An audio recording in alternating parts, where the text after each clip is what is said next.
First, finance. We need to get our house in order, and we need to vaccinate ourselves against foreign contagion. The correct answer to the euro is not to spend more American money propping up the Germans who prop up Southern Europe.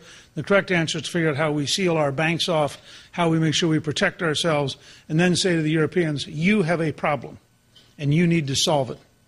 Part of our approach, frankly, ought to be to reestablish something Ronald Reagan did in 1981, and that is to have a commission on gold to look at the whole concept of how do we get back to hard money.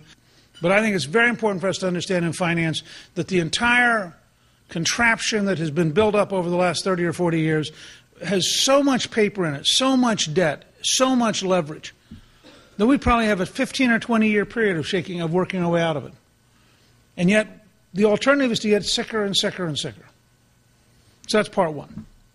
Domestically, that requires going back to a balanced budget, and in my judgment, that means a balanced budget with dramatically lower spending. This is not a country which is undertaxed. This is a country which is overspent. And so I'm committed, and you can go to newt.org, you'll see an entire program for zero capital gains tax to bring in hundreds of billions of dollars to get us started. A 12.5% corporate tax rate, which will both make us competitive everywhere in the world and will enable us to bring back home $700 billion in profits that are locked up overseas, and we'll actually get General Electric to pay taxes because there'll be a low enough rate they'll fire the lawyers and pay the tax. And I am for abolishing the death tax permanently so that everybody is in a position to know that if you work hard your whole life, politicians won't rip you off when you die. We also need an American energy policy, and I'm going to apply it right here to South Carolina. We need to have a policy of generating so much energy that we don't care what happens in the Middle East. We need a policy of generating so much energy that no American president ever again bows to a Saudi king. I'm going to ask it first to repeal Obamacare, which is a job-killing and freedom-killing bill that transfers power from doctors to bureaucrats. It ought to be repealed totally. Then we'll figure out which pieces we may want to go back and keep. But I would never try to partially repeal it because I don't trust the staffs on Capitol Hill. Second, repeal Dodd-Frank, which is a small bank, small business, housing-killing bill that is just terrible.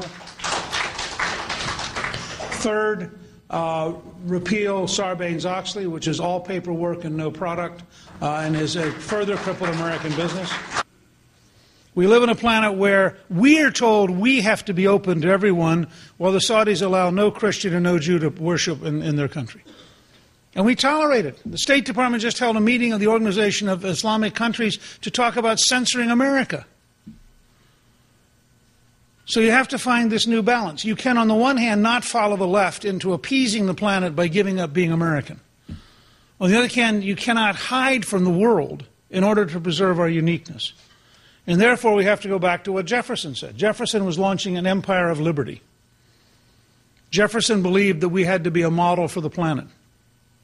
And I think that's true. Everyone focuses on Iran, and Iran is enormously dangerous. But remember, the Pakistanis probably have between 1 and 200 nuclear weapons. Pakistan is a tremendously divided country. There are huge elements of radical Islamism in the Pakistani military. I would not be at all shocked one morning to learn that 3 or 4 nuclear weapons are missing.